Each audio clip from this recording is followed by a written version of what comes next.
What's up, guys and gals? Welcome back to the Nerdcastle for the next episode of the Dwarves. My name is Splattercat. Happy to have you here today as we continued. I'm really starting to think of this game as kind of like a flawed little gem. Like, so many of the things in combat just irk me and rub me the wrong way, like the friendly fire and the pathfinding and whatnot. But it's such a shame because the game is so well made when it comes to storytelling and cutscenes and everything else. It's one of those things where it's just like, honestly, they could fix a huge chunk of the combat just by getting rid of the friendly fire on things that don't make sense, like the overhead slams and whatnot. But all in all, I don't know. This is a tough one. It's a tough one to recommend knowing the flaws, but at the same time, I would just turn the game down to the lowest difficulty and just like play through for the story, in all honesty, because at least the game is unique and trying to do something different at the end of the day. But welcome on back. It is simply legendary. No, it is mythical. We definitely need a large theatre so we can convey the impression of this grandeur to the spectators. It's going to be difficult, but we'll manage it. But it will be more expensive. It would appear you like it here. Ha! Like it? It is fabulous. I almost feel like giving up. Not even the best of illusions could possibly imitate this. But say, what brings you to us, Tungdil?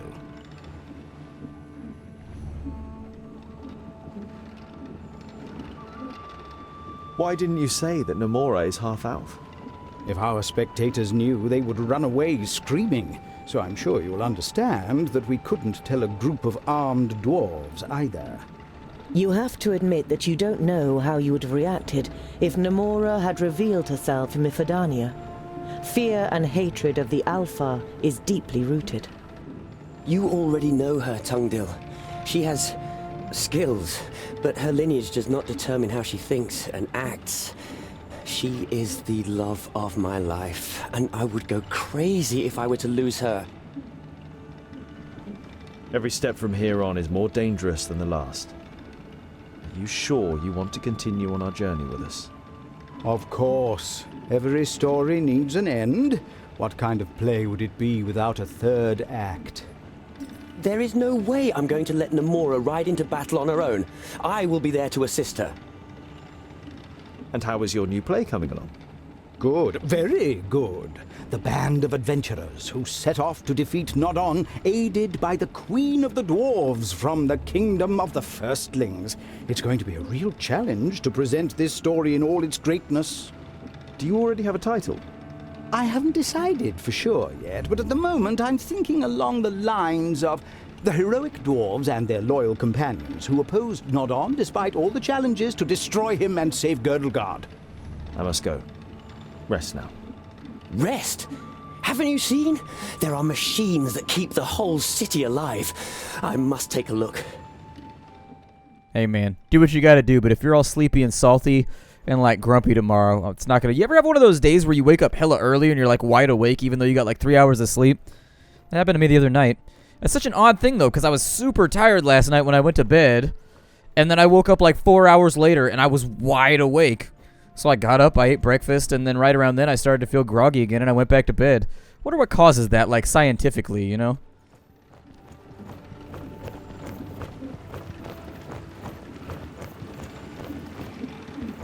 You guess that this water powers all the machines in the underground city.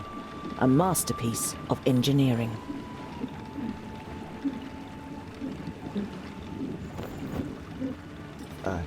Hello.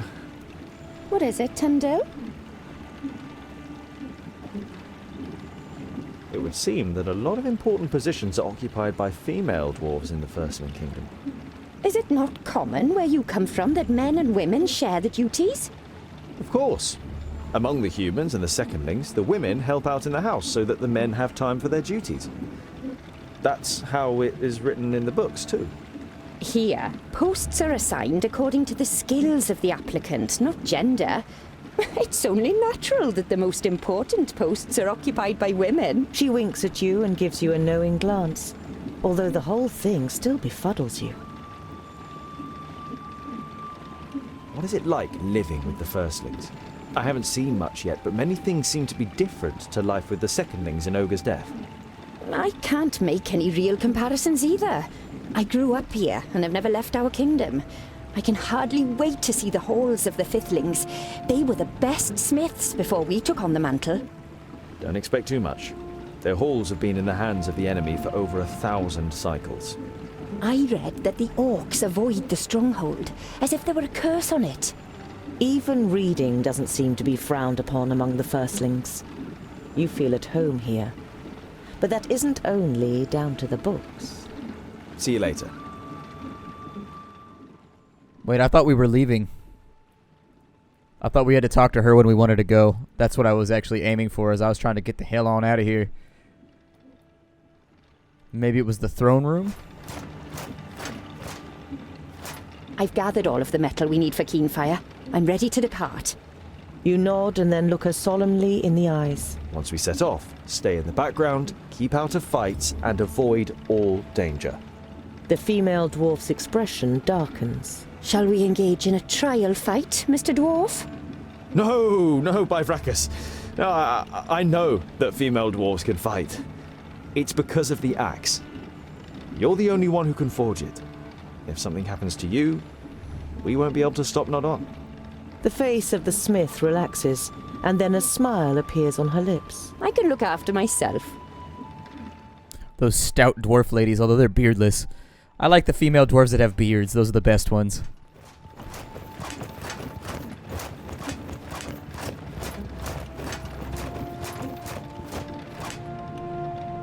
Greetings, Queen Zamtis. The queen bows her head slightly, prompting you to speak. Is everything ready for our journey to the Kingdom of the Fifthlings? We have provided wagons for you and your companions. Are your preparations complete? Yes, we are ready. The queen nods slowly. Rally your companions. I will march east with my host, but don't be misled. The fate of the perished land is in your hands, not mine. May you succeed and return unhurt. Vrakas be with you. Good old Vracus doesn't really seem to be helping out a whole lot recently. It seems to be less dwarfy skills like jumping around and teleporting that seem to be helping out the most. But you know, let's just assign all of the, let's let him have all the spoils, all the rewards here. The Tibain are the most fertile in Girdlegard, and rightly give the kingdom its nickname of the breadbasket. The east of the land has been in revolt since the perished land advanced, and the peace seems to have broken in the heartland too, as a group of strangers crawl out of a hole in the ground.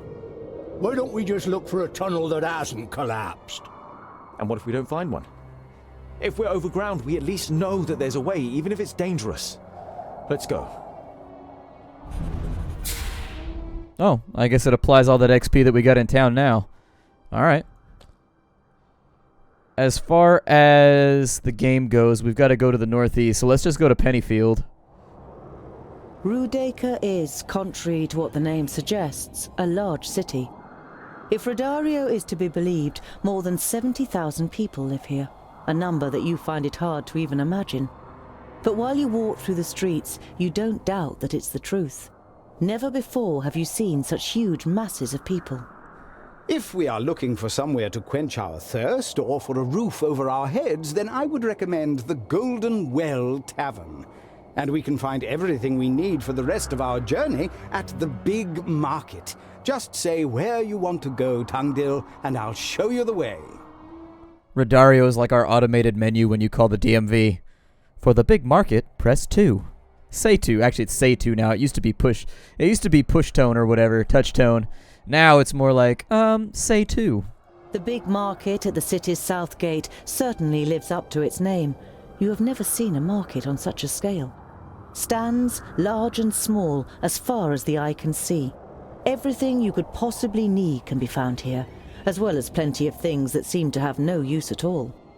While you push your way through the crowd to get to the trader Rodario wants to introduce to you, you overhear two peasants talking about elves. No, I tell ya, it was elves. Pale skin, pointy ears. Yeah, something strange is going on these days. Old Trundlewood from down Acre Hill way said he saw some pointy ears too. Come to think of it, where's he been all week? Here we are. Rodario's sudden announcement draws your attention away from the locals to the tent that you're now standing in front of. Welcome to Brand's Potpourri. Whatever your heart may desire, I can supply. Potpourri? I don't think I need potpourri right now. He's got the Talisman of Healing.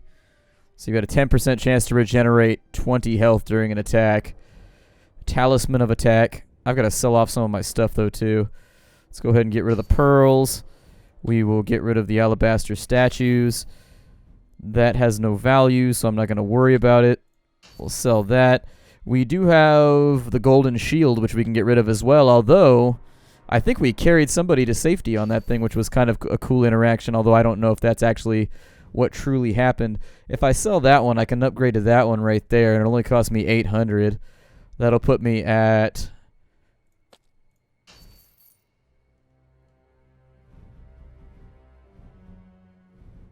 I don't feel like I'm getting gold right now, so I traded them like over 1,000's worth. We've got that right there, which I'll take. It's the most useful thing in the game. Why wouldn't you take health potions whenever you can get your hands on them? That one gives a 10% chance to get 20% health on a successful attack, which is pretty good. I think I'll probably take it. I don't think the game actually gave me my gold for these.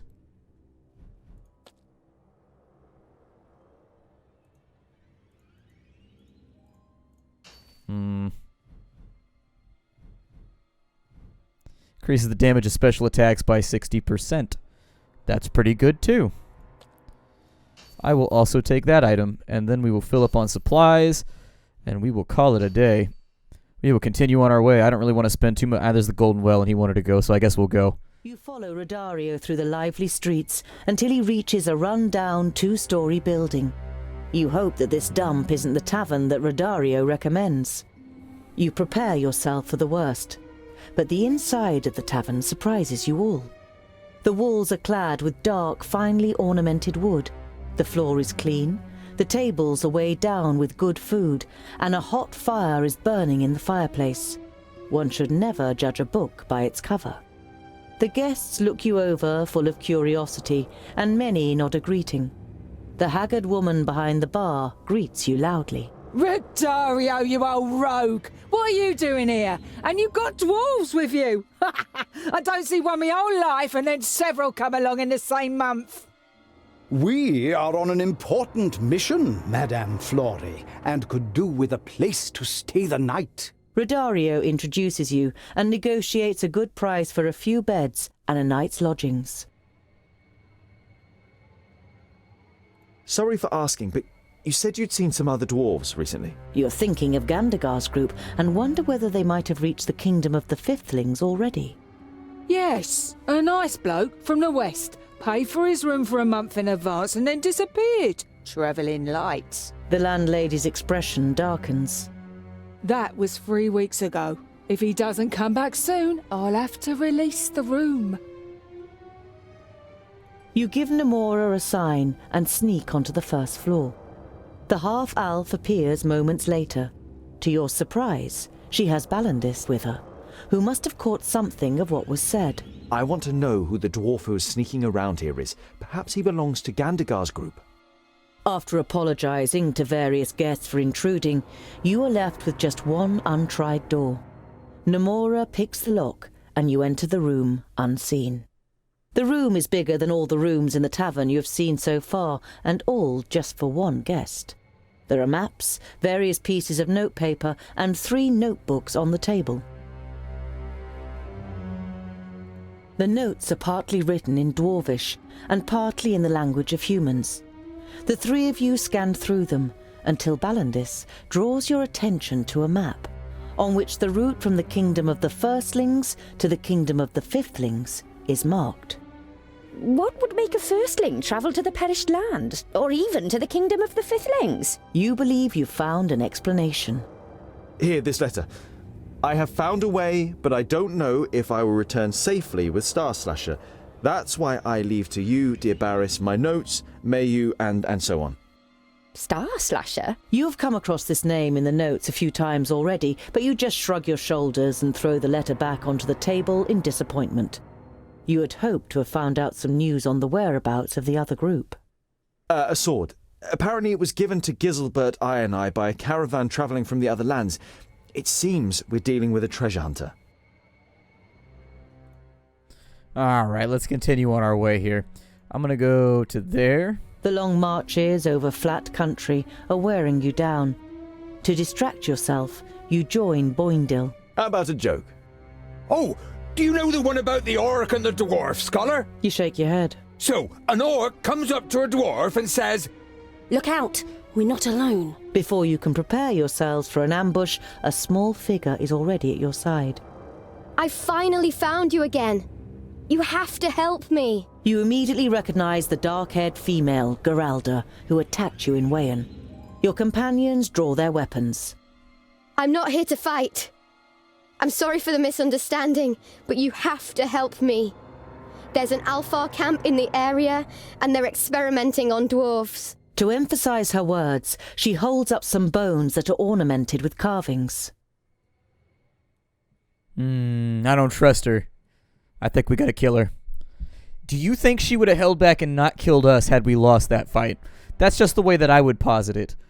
And so do unto others, you know? Do unto others. It's just in this case, she did unto us first so that we would know. So that we would know how we should do unto her. There's two sides to that equation. There's two sides to that equation. Alpha? Experiments? What are you talking about? I can remember everything. Or at least some of it. I know that I was taken prisoner by the Alfar, along with other dwarfs. They experimented on us, and I somehow escaped. Where was this exactly? They are here, nearby. It was a village, I think. An Alfar village in Tabain? Doesn't sound very likely. By Vracus, if the Alpha are experimenting on dwarves, we can't just ignore it. We have to free the prisoners. We can't save the world if we ignore the suffering right in front of our eyes. We will help Geralda. Boandal and the others accept your decision. Geralda nods at you gratefully. So where is the thing we're supposed to be doing? I would assume it's at one of these locations over here. That or the event is actually triggered to pop whenever you step across another village. Could be either or.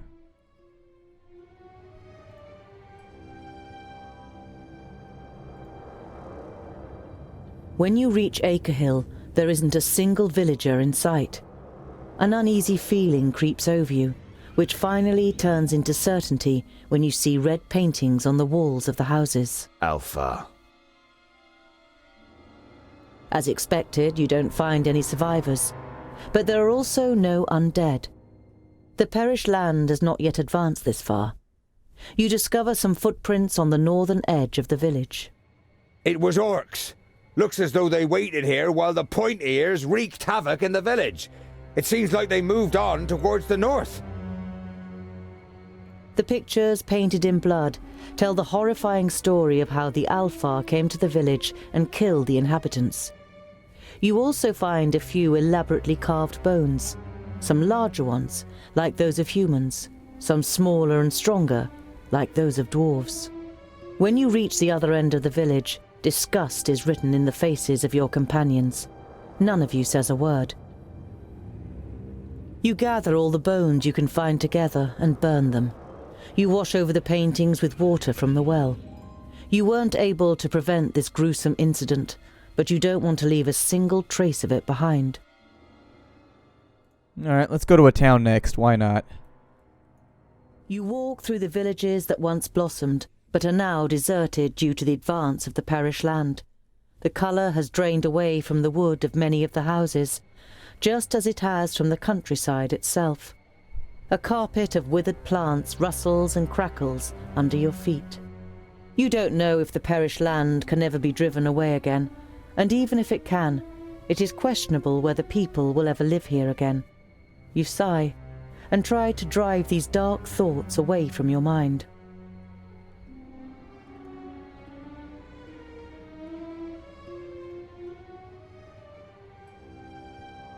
Ooh, do you smell that? Come!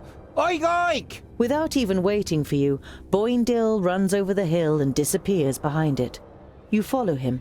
and as you reach the brow, you see a very strange scene before you.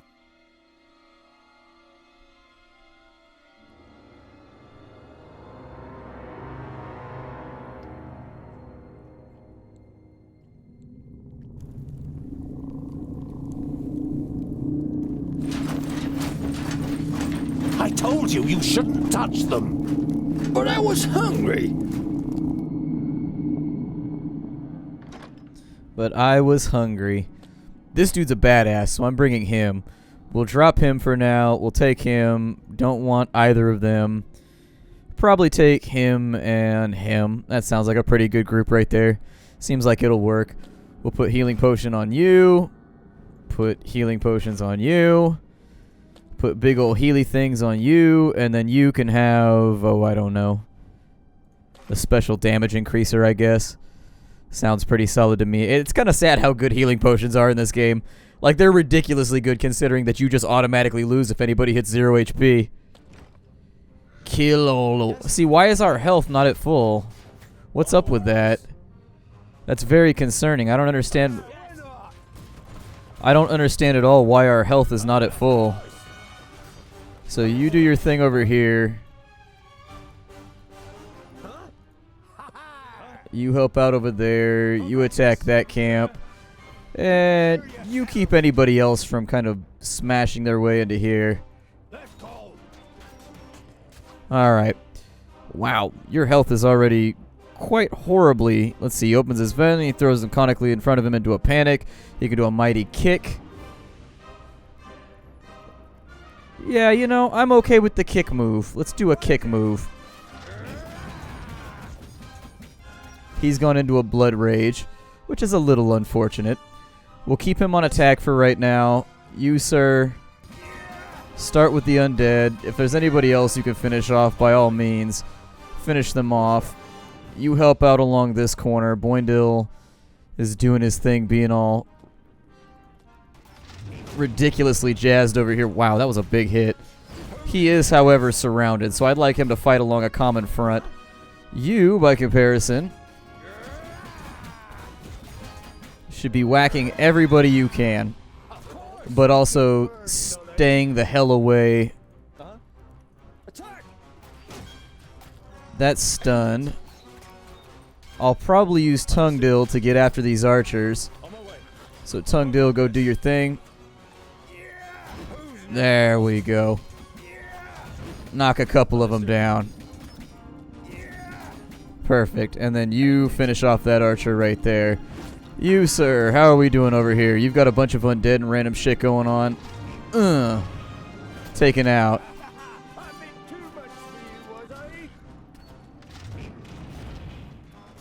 And as soon as he's back up... actually, I don't think that's going to work. He's just going to keep mashing his way through him, I guess.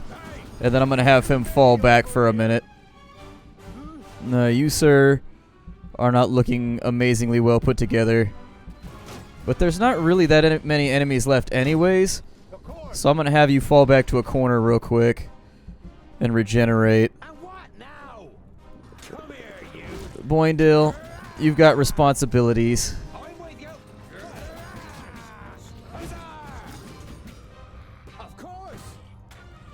You move over this way.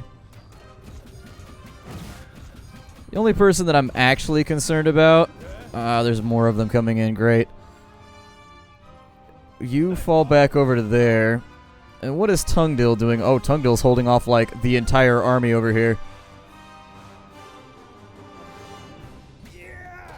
Okay. Well, he's gonna need help before too long.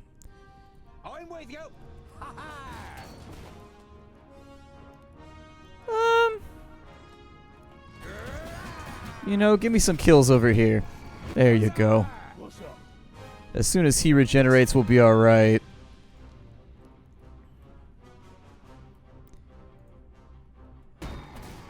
He can't really use his special ability. There we go. Just help out over here. There you go. Split up slightly. And as soon as he's put back together, which it looks like it's going to take a little time, but... I bet he'll be okay in a minute. We can knock them around a tiny bit, but I think that actually really only had the function of allowing them to surround me. So fight your way to a front over here. And now Bavragor's got a bit of an issue. Pull Bavragor back because he's got no healing potions or anything else to keep him alive if this goes wrong.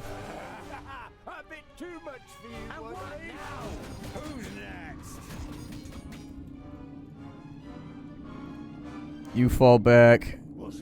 You fall back. You guys just get out of combat for right now. Alright, a couple knockdown right there.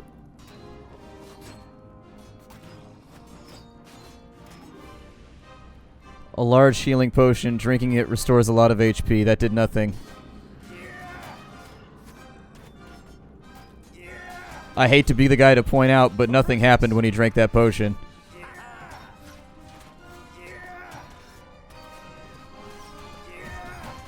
Let's make a pretty good progress over here, though. That is a lot of dead orcs. Did a pretty great job getting rid of them. Rest of the party's almost regenerated.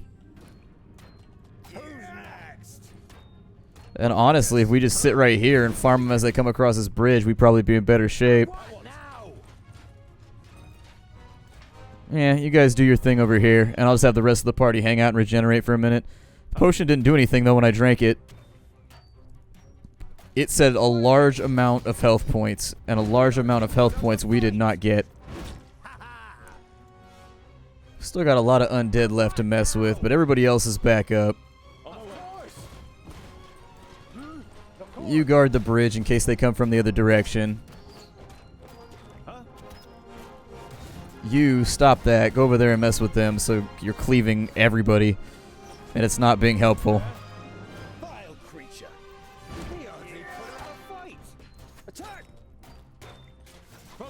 You charge through and go get them.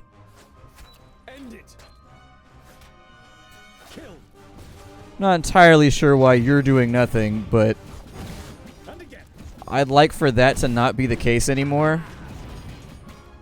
Kick that one off a cliff because we've got the powers to do it. Wow, that kick is super hardcore. Everybody's health is looking okay. People holding it down, and I think that combat was mostly just kind of a tester. The chaotic battle between the orcs, the undead, and you comes to the best possible conclusion. No one else is standing but you. You decide to have a little look around. Alright, my name is Splattercat. Thank you for joining me here at the Nerdcastle for the next episode of The Dwarves. I will see you all in future episodes. Hi, do everybody.